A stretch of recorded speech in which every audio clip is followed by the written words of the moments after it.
Thank you very much for inviting me today. So 2 new things. First time with a microphone, never done this before. And first time at a patient group meeting like this. I've done British Sarcoma Group where there are certain bits that patients can come into, but I've never done a whole patient day, so I'm really excited. And thank you very much, Judith, wherever she is. So Judith asked me to come and talk to you about what a clinical nurse specialist is and what they do and what we do at the Christie. So that's what I'm going to do. So I am actually a clinical research nurse. So kind of slightly a clinical nurse specialist, but mostly focused on clinical research. I work just down the road at the Christie. I look after all the sarcoma patients, so bone and soft tissue and GIST patients. And I mostly look after patients on clinical trials. So I make sure that they're looked after properly. I make sure that the doctors stick to the protocol and they all get all their investigations and things done at the right time. But I also, as all the Christie patients will know, do see off-study patients and patients that aren't on clinical trials. So, next slide, please, David. So this is just a bit about what I'm going to talk about today. This is the agenda, really. I was going to just talk a little bit about my experience and what's led me to work in sarcoma. As I was preparing for this session, I've kind of got a little bit of a quote and a definition of a nurse specialist that I thought was really good. So I thought we'd have a little look at that. But what I'd like you all to do, because I don't know very many of you, is to think about your experience and think about whether you've got a nurse specialist, whether you found that useful. I'd like you to think about what they do for you, your nurse specialist, what their roles are. And I was kind of hoping that instead of me just stood up here talking, that you'd all join in and we've got some paper and we can brainstorm and do a few things that you can shout out. I'm going to talk a little bit about toxicity management because that's a huge part of my job, looking after patients, the GIST patients on treatment. Talk a bit about the Christie service, what we do down the road. Be really interesting to see what your experiences are and what you all do at your different hospitals. And of course, Dr. Leahy will shoot me if I don't talk about clinical trials. So I'm going to talk a little bit about clinical trials. Not so much the clinical trials that we're running, a little bit about that, but just the sort of whole philosophy of clinical trials and how important they are. So I trained in Bristol in the 80s, and I moved up to oncology in the Bristol Oncology Centre in 89. And I worked there for I moved up to Manchester in 1996. I met some bloke and I moved up to Manchester. And I started working at the Christie, up on the medical oncology wards at the Christie. So I was a chemotherapy nurse through and through, worked all around the hospital. And eventually, in about 1999, I decided that I wanted to specialise. So I wanted to go into clinical research. I went to join the upper and lower GI research team and loved it. I loved clinical research, loved the pace, loved treatment, loved working with new drugs, loved having my own patients because I'm a bit of a control freak. So did a few different disease groups in the Christie. I worked in renal, GI, and then I went off to Australia for a bit, and I did a bit of everything actually in Australia. I did some haematology. I wouldn't recommend that. That was not my thing. A bit of breast, a bit more GI, and lots of sarcoma. And I think really that's what really started getting my interest in sarcoma. I did lots of GIST work, and it was around about the time that imatinib was coming out. So it was a huge, exciting area in a disease previously that we'd had no treatment for. So I think that's what really caught me with sarcoma. So I came back to Manchester in 2007 from Melbourne, and Dr. Leahy had a job, so I went for the sarcoma team job. And I've been there ever since, really, like a bad penny. 2007, so that's 8 years I've been with Mike. And I love the sarcoma team. It's a great team. We're a very small team, but we have lots of clinical trials. We're a very active unit. Dr. Leahy's very interested in GIST. He is an expert, really. He does lots of stuff all over the country and, in fact, European and international. So, as I said, I'm a research nurse, but I also work in the nurse-led clinics at the Christie, and I'll just go into that a bit more detail later. I'm also a nurse prescriber. We're really lucky at the Christie, actually. We've over 60 independent nurse prescribers working across all the different teams, which means for us in the sarcoma team, I'm able to see my patients, and not only can I prescribe their targeted therapies, their imatinib or their Sutent or regorafenib, or in fact their trial medication, I'm also able to prescribe all the other supportive medications. Sorry, I feel like I'm putting my back to you over there. So I can prescribe anti-sickness medication, anti-diarrhea medication, anti-blood pressure medication, all those kind of things that you need when you come in. I'm able to do all those things as well, which makes a huge difference to our clinics and a huge difference to you, the patients waiting. They don't have to wait for the doctor to prescribe their medication. Thank you.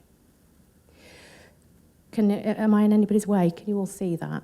So when I was trying to think about what specialist nurses do, I thought this was quite a good quote, because there's quite a lot, actually, of different bits in there.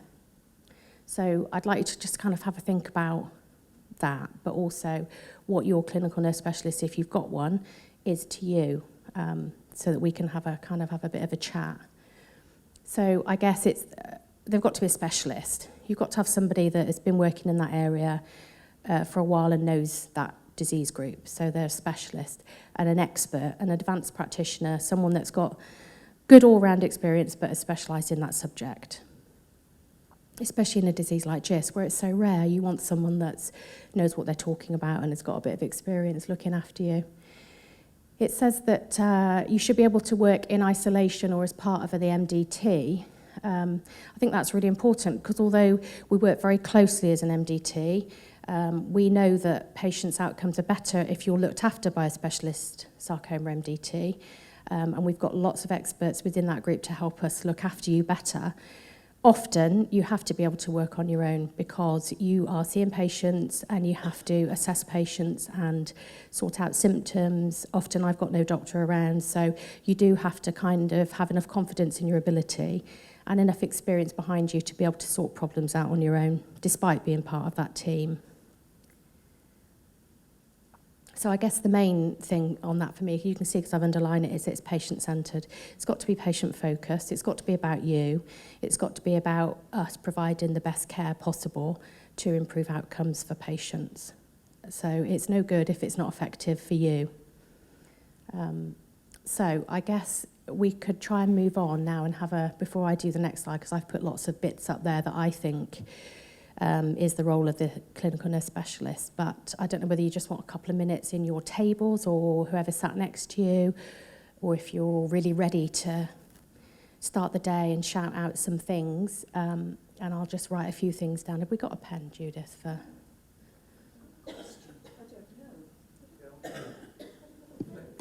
Oh, yes.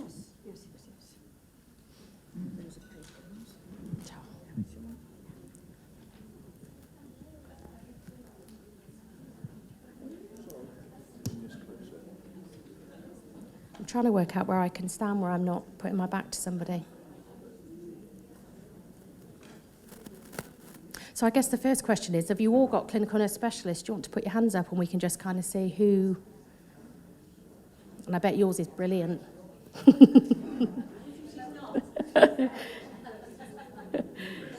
So that's not very many, really, is it? I thought there'd be lots more of you that had clinical nurse specialists, and there would just be a few that didn't. I guess, there's lots of different types of nurse specialists too. You have, if most of you have had surgery, hopefully you would have met some sort of surgical nurse specialist that helped you pre and post-op through those sort of difficult few weeks and gave you advice about, the practical aspects of surgery.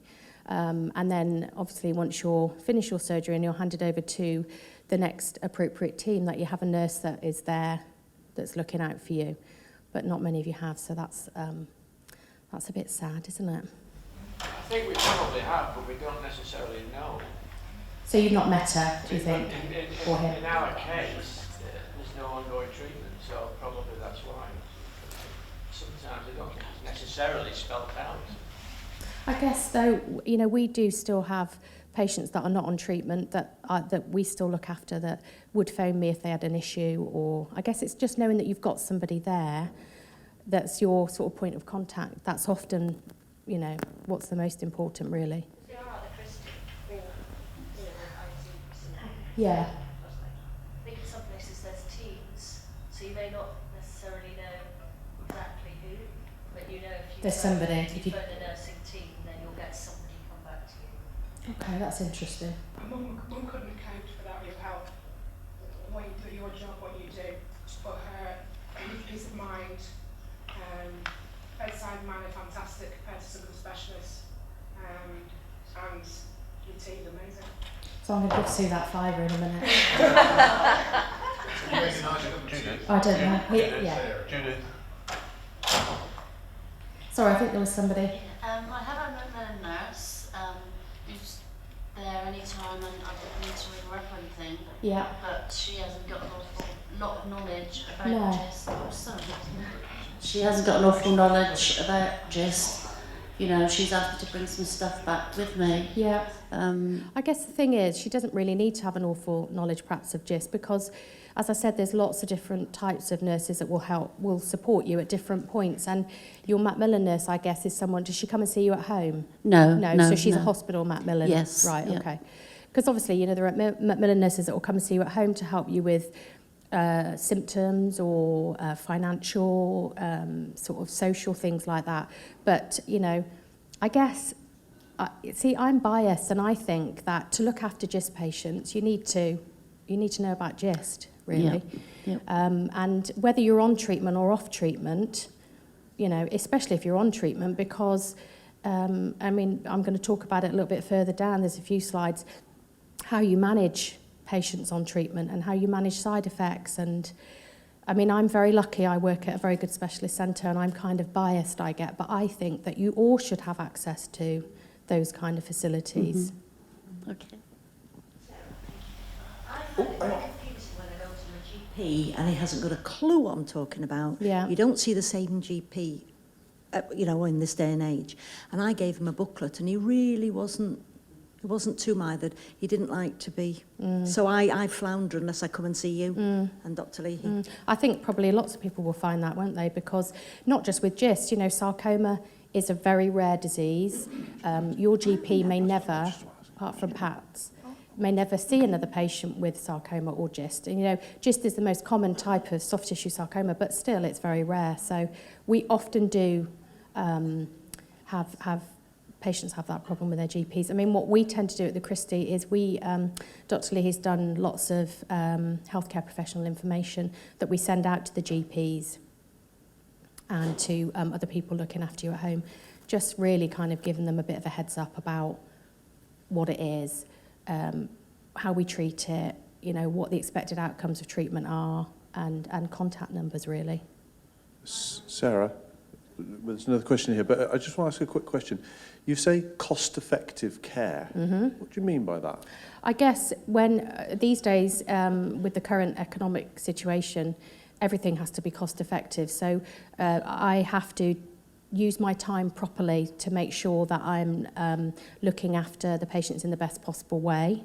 And cost always comes into, you know, funding, making sure that you're effective, making sure, and this is why this sort of thing is so great, because if we're doing something and it doesn't work for you, then you really need to tell us, because, you know, for example, if I sit in clinic all afternoon and that's useless, that's wasting an afternoon of, you know, a band 7's salary, and it's doing nobody any good. So I think that's what I mean by cost effective, that what we're doing is working. Can I ask how long it is that nurse specialists have been widespread use? I think that probably the clinical nurse specialist started in the 90s, actually. So at Christie, we've only had a clinical nurse specialist in sarcoma for about 2 years. Took us ages, actually, to get, and that's money, unfortunately. And because we're a rare disease, often, you know, we're forgotten. So, so I think around about the 1990s. And then more recently, clinical nurse specialists have kind of morphed into advanced nurse practitioners, perhaps. Nurse clinicians, I don't know if any have heard those sort of terms, where I guess because historically you would have always seen a doctor in clinic and the doctor would have seen you and examined you and prescribed you medication, whereas I can do that now. So that's different. Our roles are evolving quite quickly, and more often than not, many of you may see nurses that can prescribe your medication, that can examine you, instead of seeing the doctor. Hello, it's Michael Sayers, Hi, a Michael. Dissupport trustee. I'm under the Royal Marsden, and whenever I ring the Royal Marsden because I've got a problem with my medication or side effects or whatever, it's always I ask for a sarcoma unit, and it always goes through to the clinical nurse answering machine, and it's the clinical nurse is the first point of contact. So I'm slightly surprised that there's not more people like you. When you asked for the show of hands, there weren't more people putting their hands up, because I would have thought that's how quite a lot of the hospitals actually work. Well, Clinical yeah. nurses taking the first inquiries from the patients. Yeah, and actually I've got a slide further on that talks about a little bit about the multidisciplinary team and where nurses fit into that.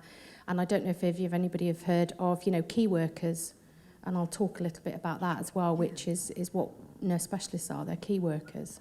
So you should all have a point of contact at your specialist, whoever's looking after you should have a phone number where if you can't talk to someone straight away, you can at least, Michael, leave a message and they'll ring you back.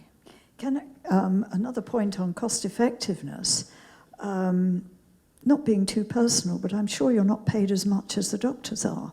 So your time doesn't cost the NHS as much as the doctor's time. Exactly. So it's actually very cost effective for the hospital to employ you, because it gives the doctors more time to see the people they have to see. Exactly. So the doctors are freed up, if you like, to see patients that have got more complex needs, to see patients that are more unwell, that newly diagnosed patients, for example. Our GIST clinic, we run in sort of tandem. So there's always a doctor around, but they don't always see our GIST patients every time they come. Quite often it's me or Anne, the nurse specialist. And you're right, absolutely, that I'm cheaper than Dr. Leahy. So, yeah. And presumably, if you're concerned about a patient, you then refer them. Yes, I can. There's always somebody I can ask. Yeah. And I guess I think that's why the nurse specialist roles were evolving, so that nurses can prescribe and can do all these things, because we are more and more taking over things that doctors historically did because of cost. Yeah. And do you have extra training for this? Yeah. And do you ever wish you were a doctor? No, I do. No, I don't wish I was a doctor, because I'm not clever enough. Because especially in sarcoma, it's so complicated. But I do really love clinic, and I love clinical. I love being with patients and sorting out issues and examining patients. So I love that, and that's why clinical trials is great, because as well as doing all that, you're using new drugs, which is fab. Yeah. Hang on. I think it was 50 leaflets from one of the meetings we had. And I gave a couple to my GP, and he was absolutely thrilled to bits. He made sure all the staff knew all about it. He actually is on first name terms with my surgeon, Mike Lay. They've worked really well together as well over my case. And I took them to the Macmillan people as well and gave them Macmillan pieces. But I actually took the most of them to Dr. Leahy, and he was absolutely thrilled to have them. He'd never seen them. He hadn't had one when I took them. I think it was from the Bristol, which meeting was it when I took them? It's quite a while ago. But I was thinking, it'd be a bit, think I'm stupid. And you could see he was really, really pleased to receive them, as was my GP. I think it's all about awareness. It's all about education, and it's all about just letting people know, because I'm teaching my grandmother to suck eggs. Only you know how frightening and scary that is, to be diagnosed with cancer. And to be diagnosed with a cancer that's really rare is double whammy, isn't it? Because nobody until you join something like this has got that. And the information that you can find on the internet can be really dodgy. So, you know, I think the more that these kind of support forums run and the more people join and the more awareness there are, then it can only be a good thing. So, can anybody think, and I'll do a bit of writing, just what they think their nurse specialist offers and what they think the role is, and just shout out some ideas. Availability.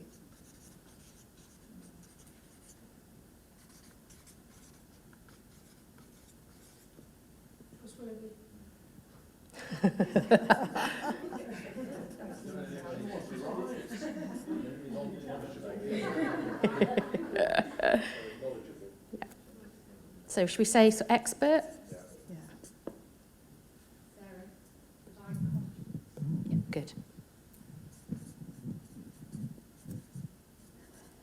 Because the last thing you want to do is go along and you think, crikey, what does she don't know what she's doing? Yeah, so some support. Yeah. Makes you feel like a patient or a person rather than a number.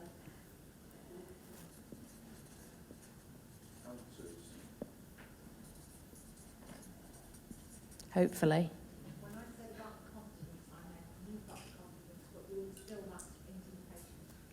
Yeah, which I think is why when you think about a nurse specialist, you need to have somebody that's got a bit of water under the bridge, so to speak, because if you haven't got confidence in your experience and all the stuff you've done before, then that projects, I think. Yeah. Yes. Not involved emotional support. In other words, Yeah. emotional support, but not yourself personally getting. Yeah. Yeah. Yeah. So somebody that's what's the word for it? Detached Yeah. emotional support. Because often, you know, it's easier to talk to somebody that isn't your family or your friends, Yes. because you can't always say the things that you want to, perhaps. Yeah. So if you've got somebody that you can kind of offload that stuff to and not worry about saying that, that's Yeah. important, isn't it? Yeah. What about down the back there? You're all very quiet over there. Provide an important link between the patient. Brilliant. Yes. So it's like liaison, isn't it, between all the different, perhaps all the different people that are look after you, surgeons and GPs and things.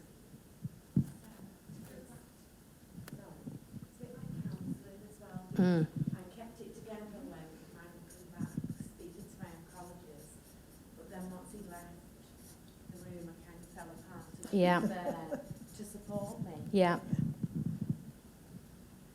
And often I think if you've got a good nurse specialist that you know and that has been with you since, you know, many nurse specialists are there right from the point of patients being presented through the MDT. So they kind of know you and they know what you're like, and they know, you know, when you come to clinic, they can see. And then you don't need to tell somebody, they just know you. Can I ask a question of the room? When Sarah asked you to put your hands up as to who has got a nurse specialist, very few people put their hands up. Following what you've just said and what we've just put on that board, how many now will go and find out who their nurse specialists are? Have a show of hands as to who is now going to go see who their nurse specialists are, and if there is one. The point I'm making is that maybe the people in the room didn't realise how much you can add and help. Mm. Now they can. I'll certainly do it. Go and find out who my nurse specialist Good. is for support and advice. What if we don't have one, or what if we can't get one? Because it's quite depressing seeing all that. We have nothing like that at all. Change hospital. Whereabouts are you? We are at King Edward's in Windsor, and we tried to go to Royal Marsden. We couldn't get a second opinion, which is just scandalous, really. So, I mean, perhaps I could talk to you after, because obviously we don't want to, you know, talk about all your ins and outs in the whole room, but I'm sure there'll be some way that you can access some, and I'll have a chat with you after. We could talk about perhaps who looks after you and find a sort of a lot of people are not treated at centres of excellence, which are necessarily a larger and more experienced group of people. They can't afford a nurse specialist for rare diseases. So do you, as a Manchester area specialist, look after anyone from any surrounding hospitals? So we're from Sheffield, and Sheffield does liaise with the other smaller hospitals in the area. I just wondered if it was like And do you have a nurse specialist at Sheffield? It's my husband, yes. I've had one since 1989. Right. I don't think you were called. No. No, sorry, 1999. I don't think they were called the specialist, but they carry all the functions that you're describing. So you've got a nurse, somebody there that you can contact. I think you're right. Sorry, I think you're right, and what I don't want to sort of stand here and look as if that we're fantastic and we, because I appreciate that not everybody's looked after in those kind of things. The only thing I would say is that that's when this kind of forum is really important, that you can talk to each other and people can offer ideas about things that they've done or who they've contacted. So that's really important. And also I actually, I look after, we don't just look after patients in Manchester, we look after patients across the northwest. We've looked after patients up as far as Scotland and down as far as Devon. So we do see lots of different patients. And actually I do quite a lot of teaching and stuff to nurses that aren't sarcoma nurses, I do a lot of stuff for upper GI nurse specialists. I was at one recently with up in the northwest, and they asked me to go along and talk because they see increasingly more patients with GIST, and none of them had any idea about what GIST was or what the implications were or what treatment was offered to patients afterwards. So I think they kind of just wanted a bit of a heads up about some of the things that happened to the patients post-surgery. They're very good at offering all the kind of support you need pre-surgery, because often, and I don't expect you all to put your hands up and tell me, but often many of you have had very life-changing surgery. So you need lots and lots of specialist support at that point that I know nothing about, all those kind of things that you need with surgery. So it's kind of everybody linking in at different places, really. I was just going to say that in answer to the lady's question over there, is Just Support UK, we can, I think, look at clinical nurse specialists around the country and put them in either on the website so that people have a way to contact somebody in that. There is a National Sarcoma Nurse Forum that started a few years ago, and that meets once a year, and that is a group of nurse specialists that, like me, look after all types of sarcoma, but would look after GIST patients. So I'm sure there's a way of kind of getting access to that information. Martin. Yes, well, I'm a patient at the Chris's, Dr. Lee, he's and yourself, fortunately or unfortunately, whichever way around. But surely in this fight with the GIST, we need as much support as we can get. So I'm surprised when people, for example, say, well, their doctor doesn't know about it. Well, the GP, by definition, has got so much to think about. My GP, I'm the only GIST he's got. But there was a government-led scheme last year whereby people that maybe have got a GIST, there's a facility where they can have a nominated individual at the surgery, obviously a doctor, and when they ring up, they'll either speak to him or he will ring them back within 2 hours to discuss any problem they have.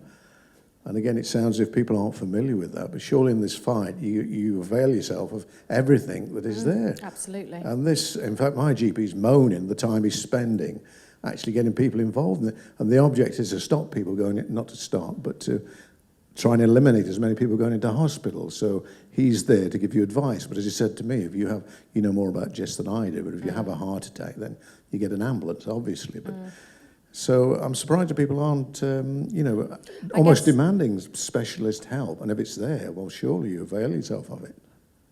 I guess it's perhaps that people don't realise it's there, or at times of stress and diagnosis, people they have so many things going on. And I guess, people trust that the doctors, the specialists that are looking after them are going to do the best job that they can, so they probably think, well, perhaps I don't need any other. But we always encourage our patients to keep in regular contact with your GP and to, look around and get information. We give all our GIST patients the info for this charity and Sarcoma UK. Fine. Anything else? Any other? I've got another slide there, as David. I just put a few things up that I thought were just a few. Do you add to that list, do you become a medical friend? Yeah, I will. On that one.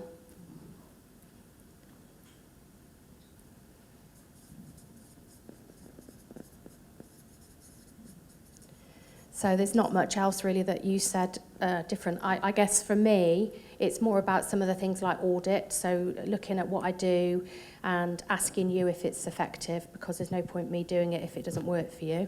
So you must always be honest with us and tell us if you think something's working or not. Education is a really big part of my job, talking to patients about what's happened to them and what facilities are available for them, and if they're going to go on to treatment, what treatment they're going to have and what to expect. Patient advocate is a really important thing, I think, for me. When you're diagnosed and you've got all this going around in your mind and you're scared and you're trying to get information, it's really important that you've got somebody that's there for you and watches your back and is able to make sure that your interests are paramount, really. And lots of the others you've got there, open and honest, somebody that's available, somebody that's supportive. Thank you. So I guess I've put the answer up now, but I wanted you to think about whether you thought a GIST and a sarcoma nurse specialist was different to being a nurse specialist for other types of cancer. I don't know whether any of you have got any thoughts about that, really, whether you think it's different depending on which disease group you work in. My nurse is actually called the upper GI nurse, but she knows about GIST. Yeah.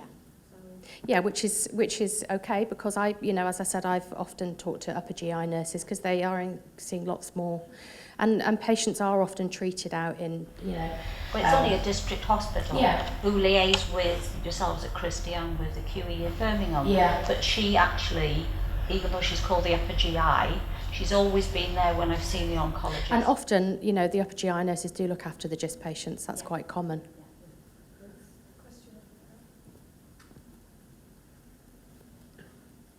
It probably sounds a bit silly, but a lot of people that come to you diagnosed with GIST will be having various treatment for other illnesses they've got. So you've obviously got to be able to know the interaction of the various drugs. I suppose that comes with, knowledge and things, because a lot of the drugs don't interact right with the, that's it. So I thought that was and then you can get another illness once you're into GIST and all the drugs, then your drugs have to be changed again. Yeah. So that's important. We have patients in our GIST clinics that have been on imatinib for more than 10 years, and things happen to people in 10 years. They have, they get diabetes, or their blood pressure goes up, or they fall over and break their leg, or, it's not just a one-stop shop. You have to, when you're looking after a patient, you have to consider the whole patient and everything that goes with that patient. And also, I've got a slide talking about how important it is to look at patients' past medical history and drug. So I guess to cut to the chase, I think it's, for me, and I can only talk from my experience, it's much different looking after sarcoma patients than looking after other types of patients with cancer. And I think probably because it's a rare disease group, because there's information can be difficult to get, because there's often a lack of support. So all those kind of things I think our patients need quite a lot of help with. And I'm not talking really about GIST, but generally sarcoma, our treatment options available in our cupboard are quite small compared to breast cancer or colorectal cancer. So I think we're limited.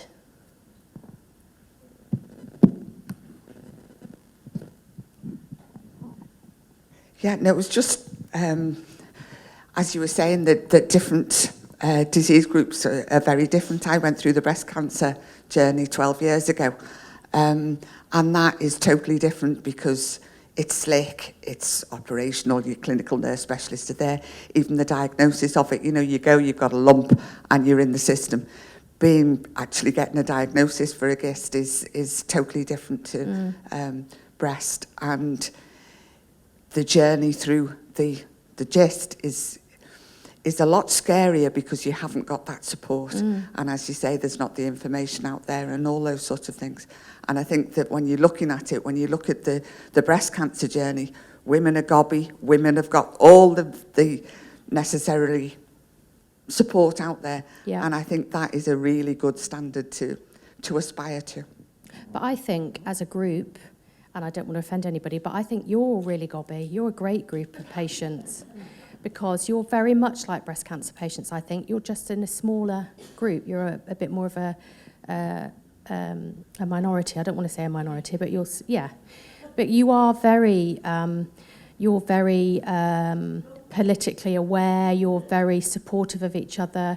You're very aware of what's going on around the place, and look at the fantastic work you've done as a group of lobbying with the recent drug regorafenib. So I think you should all deserve a big round of applause because you are a very proactive group of individuals, especially for something that's so rare. I think breast cancer is just more common, isn't it? So, okay, next slide. So I just want to talk really briefly about the kind of journey and the pathway of patients. So when they're diagnosed and where the kind of oncology nurse specialist fits in. Because I kind of think that we are one of the very few people that are there right from the very start, right from diagnosis at the MDT, where they look at all your scans and slides and tumour blocks and all those kind of things. Your nurse specialist or a nurse specialist is generally there. And generally, that nurse specialist is identified as a key worker, as I said. So when your case is presented through the MDT, the team meeting with all the surgeons and the radiologists and all the experts there, and that is absolutely what you should expect when you're diagnosed with a type of sarcoma, that you are seen through a specialist MDT, specialist sarcoma one, that you're assigned a key worker straight away. And that key worker is generally your nurse specialist. And right at the start, that person is there as we said, at the point of contact, someone that you can ring, someone we've talked about all this, someone that's there to liaise between all those surgeons and radiologists and your GP and the Macmillan nurses and your work and your kids and all those kind of things, just to kind of link that all together really for you. That's really, really important that you've got somebody. I've talked about patient advocates, so I won't go through that again. This is when you talk about the bit there that says about patient education. It's really important when you were saying, when you see your oncologist as a new patient, that your oncologist takes a really good past medical history from you, because often patients have other health issues. They might have problems with their blood pressure, they might be diabetic, they might have asthma, they might have all sorts of things wrong, but then they might be on all sorts of medication. And if you're moving forward and giving any patient treatment, if you don't know what's wrong with them before you start, you can't work out further down the line what's a toxicity from drug and what is a predisposing problem. So it's really important that you take a good medical history, and that really goes back to good medicine and good basics. And that also someone sits down with you and says, what medication are you on? Because a lot of the drugs that we give for GIST do interact with other types of things. So we need to know what you're on before we start, so that if you're on something that's going to interact with the drug, we change it or we swap it for something that won't. I always tell my patients to, if they go and see their GP for a chest infection or any issue and the GP gives them anything, just to give me a little ring and ask if that's okay. Because what we don't want is you coming back into clinic and he'd started you on a medication that's going to affect the imatinib or whatever drug you're on. So it's really important that someone does that at the start. I'll just talk briefly about managing toxicity. It's really important to be proactive, I think, in managing toxicity, because looking after patients with GIST on therapy is very different to looking after patients on chemotherapy, for example, because, you know, standard chemotherapy for soft tissue sarcoma is drug for 6 cycles, which is over in about 18 weeks. And in amongst those sort of 6 cycles of chemotherapy, there will be times where you feel rough, but there will be times when you feel okay. And so it's a bit sort of transient, the toxicity. So it's much easier to manage, I think. Whereas toxicities on these kind of drugs, and if you can imagine that if you're on these drugs for 10 years or more, they can be very chronic and sometimes quite mild, but niggly side effects that affect your quality of life. And it's really important that we know what those toxicities are and that we look out for them at the start and we nail them before they get to be big problems. Because what we want is for you to stay on that drug for as long as we possibly can. And you're not going to be able to take a drug for 10 years that makes your feet so sore that you can't walk, or your mouth so sore that you can't eat. So, you know, being proactive is really important. And also you telling us and being honest with us about these side effects of the drug is really important. I spend a lot of my time troubleshooting, either in clinic or on the phone with side effects. Patients ring up and ask, you know, I've got this and what can I do? And, you know, those kind of things. I spend a lot of the time, which is what Judith was saying, was about freeing up the consultant's time to do other things, because they couldn't possibly do all those things as well. And that's really important, that you have somebody that you can contact. And, yeah, to coordinate your care, really. Someone there making sure that it all runs kind of smoothly.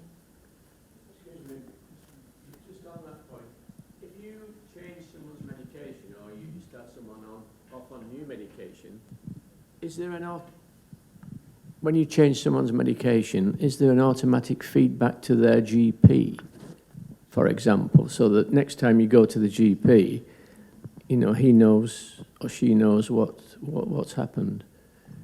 Yeah, we always write to the GP if we're changing anything, actually.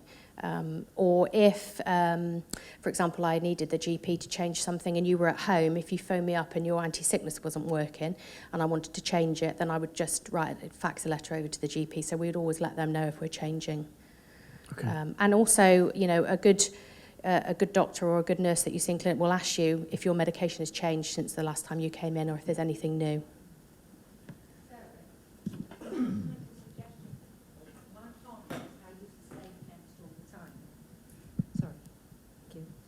I use the same pharmacist all the time, and she knows about the GIST and the Glyvec, etc.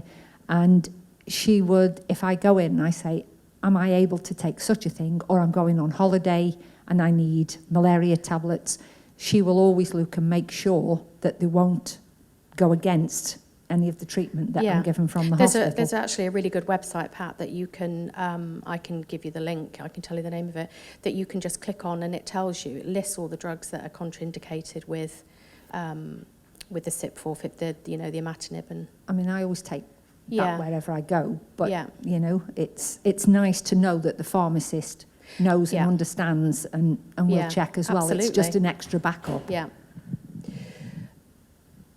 Sorry, Michael.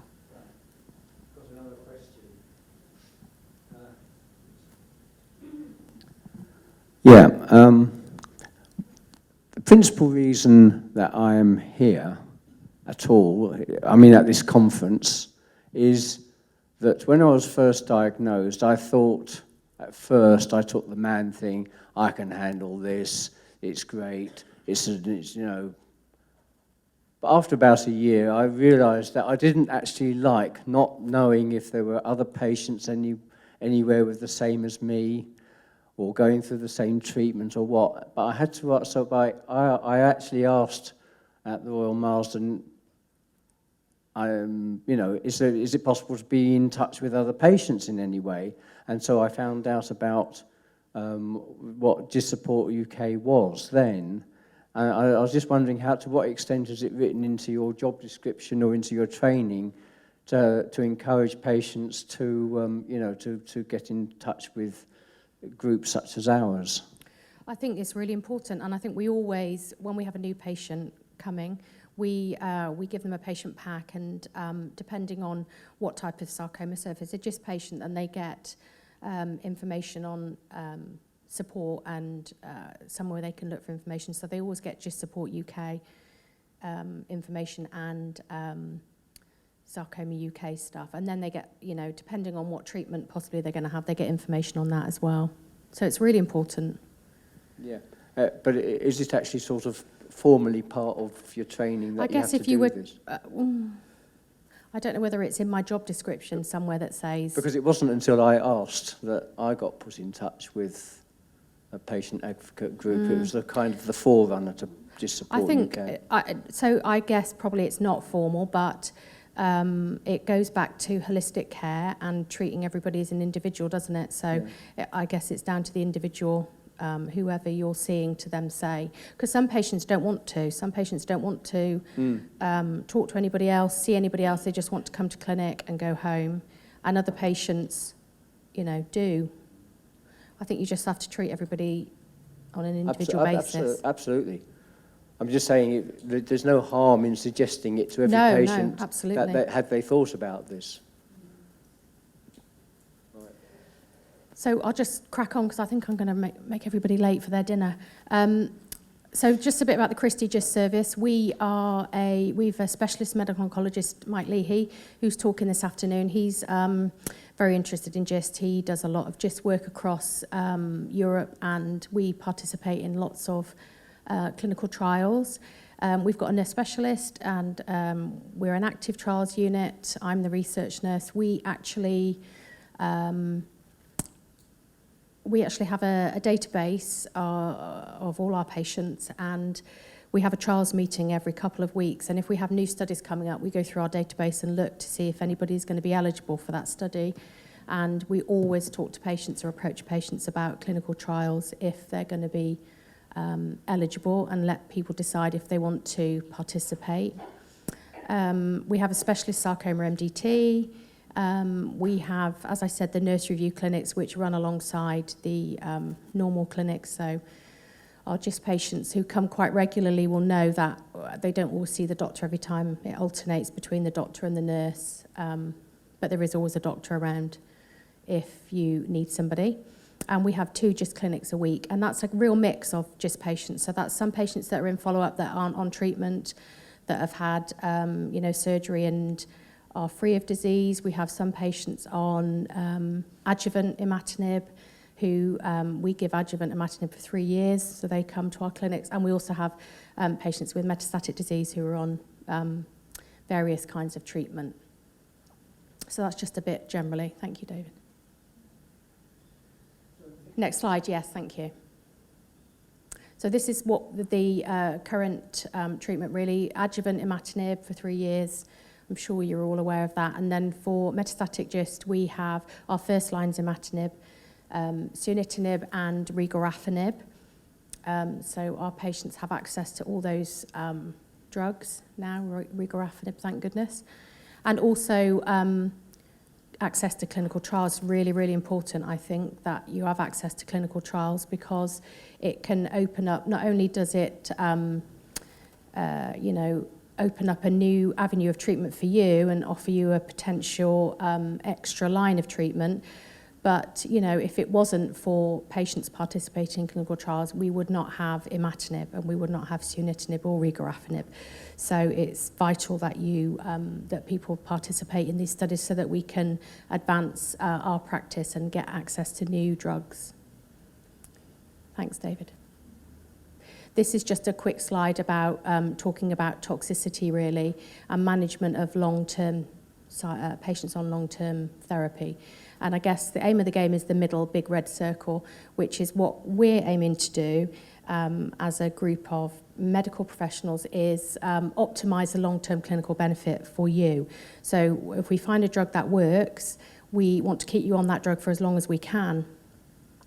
But whilst we're doing that, we're very mindful of making sure that, as I said, you know, the toxicity every day when you're taking a drug is tolerable. So you are able to manage that drug with not too much of an impact on your quality of life. Now, I'm sure that there will always be an impact on your quality of life, but as I said, we don't want it so awful that you can't get out of your house because you've got rampant diarrhea, or you can't walk because your feet are so sore. So it's often a balance, and especially when you start treatment, I'm sure you all know, of trying to manage the toxicities with your activities, really. We want to minimise dose reductions if we can, and we want to minimise interruptions, but those are two really important parts of treatment. So don't ever worry if you have to stop drug for a little while to let a side effect settle down, and don't ever worry if we have to drop the dose a little bit, because not everybody can take the same dose, and patients often worry, I think, and often perhaps aren't honest with us about the extent of their side effects because they worry that we're going to drop. And sometimes you need to, because if you want to get long-term benefit out of a drug, you need to just tweak it a bit and go down a little bit with the dose. The way we do this is the outside circle. As I said, it's being looked after by a group of healthcare professionals who have an interest and some knowledge in the field that you're being treated for, and that are able to recognise symptoms early and try and sort them out quickly, because it's a nightmare when you have to do it further down the line and then it takes that much longer. So it's important that we recognise those symptoms and actually try and sort them out quickly, but it's important that you're honest and tell us as well if you've got issues. Thank you. So just quickly about clinical trials. Obviously, as I said, it's about development of new drugs. It gives you access to new drugs. It gives us access to using these new drugs, which is brilliant. It's about gathering information about those drugs and how they work, and looking at the profile of the side effects and efficacy if they work. And then it opens up kind of a whole new aspect of clinical trials, which is if it works, then we start thinking about why is it working, and looking at that particular group of patients that it's working, and then we start looking at things like mutation analysis and biomarkers and tumour blocks, and try and work out if we can nail down why it's working better in that group of patients than in another. And then that changes practice, that's practice changing. So I would always say, please consider a clinical trial. Please always ask when you're seeing if you're getting to a point where perhaps treatment's being changed, or when you're a new patient, or any of your friends that are going that as new patients, that they always ask about a clinical trial, because I know it's a difficult time. You've got lots of information to consider, but it's important that you at least consider a clinical trial. Has anybody, just a quick show of hands, because I don't want to interrupt on James, has anybody ever been on a clinical trial?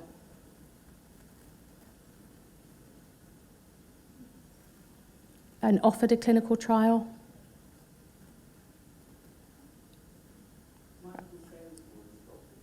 Sorry, I can't hear you.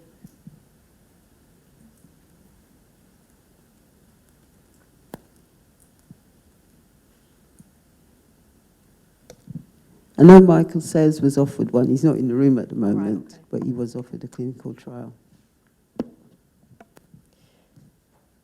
What's your thoughts about clinical trials? Do you think they're good, or do you think lots of people worry that they were going to use them as guinea pigs?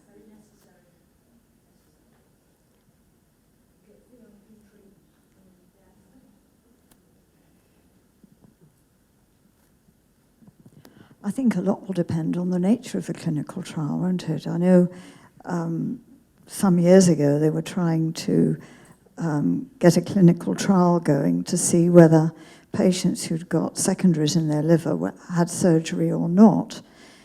And they just couldn't recruit patients because all the patients said, I want the surgery. If it's possible, I want my tumour removed. They just couldn't find any patients who were prepared to not have the surgery, so the clinical trial never happened. If it's a clinical trial, for example, of taking imatinib for 1 year or 3 years, that's a much easier decision. I think that's recruiting well, and it would depend on the nature of the clinical trial. If you've come to the end of all the normal treatments, And it's a completely different ballgame. And I think it depends on, it's very much an individual thing, isn't it? Whether you want to try a new drug as an experiment, whether you're willing to do that. And I don't know what I'd say if I were in that situation. I've been on a clinical trial since 2001, and I'm all for it, because, just to put it in a fairly light-hearted way, they look after you so carefully. The last thing they want is for you to die from something else. So they're always scanning you and asking you what's going on and all that kind of thing. So I was on the trial for imatinib, so it worked. But of course, they won't all work, but you will get some good care in between. One point which kind of is relevant to the clinical trial, but also to the availability or existence of specialist nurses. We're based in Bristol, and when we were being dealt with by the paediatric nurses, obviously they knew us as if we were part of their family, and although they weren't GIST specialists, they were very, very focused on care. When we transferred to adult care, we did find it a bit odd to begin with, because we'd turn up at clinic and all the nurses seemed to be wanting to engage with everyone else but us. And after we'd been probably for about 4 consultations, we asked our doctor, you know, why haven't we got any kind of specialist nurse? And the answer we got from the group was that it was because we weren't on a clinical trial. So the reason they were so focused on everyone else is because they were on a clinical trial and we aren't. But the next time we went, we were then introduced to a nurse who we can contact, who is learning about GIST by using our documentation now. So they would like to help, but they don't naturally have that capability there. But I think they'd like to learn. So if you don't currently, what I'm trying to say is, if you don't currently have that facility in your hospital, or it's not naturally being offered to you, potentially you can encourage it to happen by saying, well, you know, we hear that other places have these specialist nurses. We've got some documentation here. Is there a nurse that is willing to, you know, learn more about it and get more involved? Is a possibility. Well, that's how we got a nurse specialist. Yeah. With patients, you know, writing and us just continually saying we need a nurse specialist, and that's how we got it in the end. Yeah. I'm on a clinical trial, but it's not GIST-based. It's glutton for punishment, it's prostate cancer. But that, I would echo exactly the point we made earlier, that you do get far more contact with your consultant, far more frequent, and to that extent, it's highly beneficial. Anybody else? No. Okay, I think this is the last bit now, the last run before dinner. Jane? Yes, please. So just quickly, this is the current, at the moment we're quite quiet on the GIST front with clinical trials. Our current metastatic study that we're running is so a first-line study looking at imatinib versus masitinib. That's ongoing. And we've got a few things now coming in the pipeline. There's a big quality of life and EORTC study coming, and the alt-GIST, which is, I think it's come out of the French group, where they're looking at first line, so patients are either going to take imatinib, alternating with regorafenib, and then versus imatinib. How would you get to do a trial? How would you join, enroll and join? Yeah. So you would ask your consultant that's looking after you what clinical trials are available, and if he has some clinical trials, he'll give you the information. You can look on this website. So I think the GIST UK support website has got a little bit about clinical trials. Sarcoma UK has got a link to the trials that are going on across the UK. And you can ask your consultant if you want to. I did ask them and they didn't reply back to me. Right. Yeah, we keep asking them. So you're absolutely entitled to a second opinion, and you're absolutely entitled to go somewhere else for an opinion for a clinical trial. We often see patients that come from other places, because to be honest, we don't always open up every clinical trial in every area, in every hospital. It would cost too much money and take too long. So sometimes, you know, for example, we'll do a study in Manchester that Sheffield's not doing, so Penella will send patients over to us, or, you know, we have patients.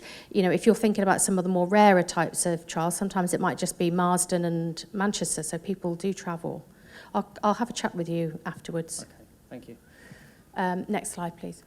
So just quickly about the benefits of the specialist nurse. Obviously, our relationship, I think, is very different.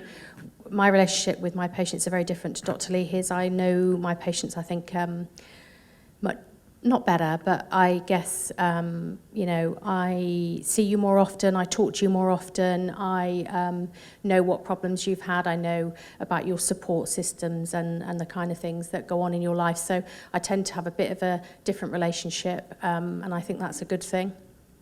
Your specialist nurse is there to offer education and support to not only you, but also your family, which is vital. Symptom management is really important, and as I said, just someone that's your key worker. Thank you. Next slide.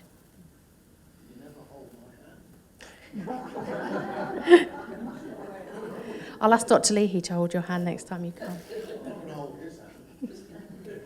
So just in summary, really, obviously soft tissue sarcoma is rare, and GIST is the most common form of soft tissue sarcoma, but it's, you know, it's very complicated. There's lots of different types, and it requires a collaborative approach for sure in managing patients with GIST. The MDT, you need to go through a specialist sarcoma MDT, and that MDT needs to be patient focused, because it's got to be about you and making sure that you get the best possible care and the best possible chance. And that goes from the best possible surgery right the way through to the best possible therapy. Obviously, we've got lots of oral drugs around now compared to 10, 12 years ago. The sort of future generations of all these targeted drugs are coming through. Options for you are increasing. GIST is generally a very well-supported area of clinical research for companies. There's often lots of clinical trials, and I think nurses play a huge part in looking after patients on targeted therapies. I think that's it. Thank you. You've been brilliant. I knew that you'd all